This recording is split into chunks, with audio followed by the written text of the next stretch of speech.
हमारे साथ ना तानिया रस्तोगी हैं, बड़ी जानी मानी ज्वेलरी एक फर्म है, लाला जुगल किशोर ज्वेलर्स, उससे हैं। तानिया, बहुत शुक्रिया आपका समय देने के लिए। स्वागत है आपके टीनो स्वदेश पर। आज अक्षय तृतीया है तानिया, आप जरा ये बताइए कि डिमांड में क्या किसी तरह की, जब 73,000 रुपए के आसपास के भाव का सोना चल रहा है, किसी तरह की कोई कमी, कोई सुस्ती देखने को मिली, या हर साल जिस तरह की डिमांड रहती है वैसी डिमांड इस बार भी है? इस बार क्योंकि देखिए सोना काफ़ी बढ़ा हुआ है। हम्म। पिछले साल 60,000 के आसपास कुछ था, 60,500 के आसपास था अक्षय तृतीया पे।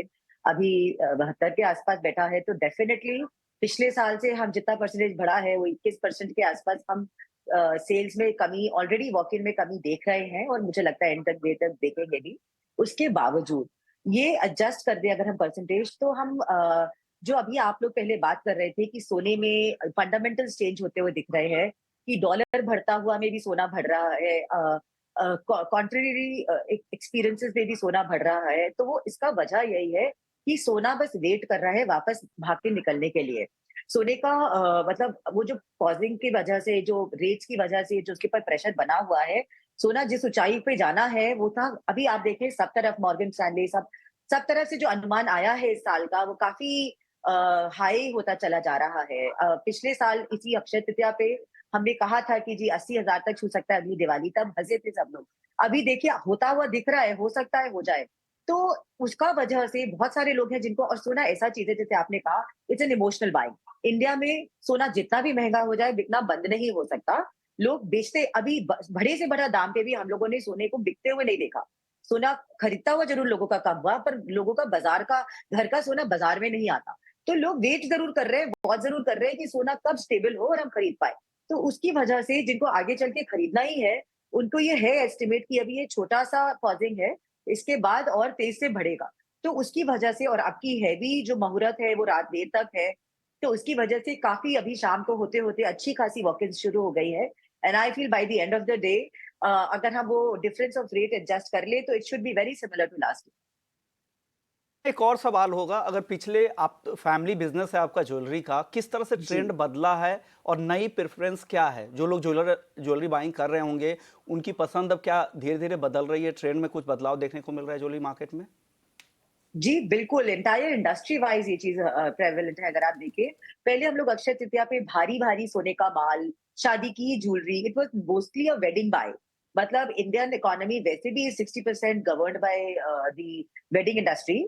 तो यहाँ भी मेन ट्रेंड होता था कि भारी सोने की ज्वेलरी, शादी की ज्वेलरी। लेकिन अभी पिछले कुछ सालों से वो जो एक डेमोग्राफिक है, जो 25 से 35, जो खुद self working, self earning younger generation है, वो सोने को, जो जिससे पहले शायद उनका एस्पिरेशन होता था नेक्स्ट न्यू गैजेट, ओके, जय आपसे मेरा अब न्यू सवाल होगा। टेक्नोलॉजी। जी, जय अब जी। आपसे मेरा सवाल इन्वेस्टमेंट को लेकर होगा। अगर कोई इन्वेस्ट गोल्ड में अगर इन्वेस्टमेंट पर विचार कर रहा है, इन्वेस्टमेंट करना चाह रहा है, तो उनके लिए क्या सलाह होगा? क्या लग रहा है, कौन-कौन से ऐसे रिस्क फैक्टर्स हैं, जो उन्हें ध्यान में रखना चाहिए गोल्ड इन्वेस्टमेंट में? विश्वमन जी, देखिए सबसे बड़ा रिस्क तो ये होता है, अगर आप गोल्ड को इन्वेस्टमेंट के तौर पे देखें तो ये है कि आपका रिटर्न मैच करेगा कि नहीं, जो आप एक्सपेक्टेड रिटर्न के साथ यहाँ पे गोल्ड में निवेश करना चाहते हैं। उस तरह के अगर निवेशक को मेरे ख्याल से ये ध्यान में रखना ज़रूरी है कि गोल्ड को प्राइमरीली आप हेज मान के चलें, आप डाइवर्सिफिकेशन मान के चलें। वो आपके पोर्टफोलियो को स्टेबिलिटी देता है।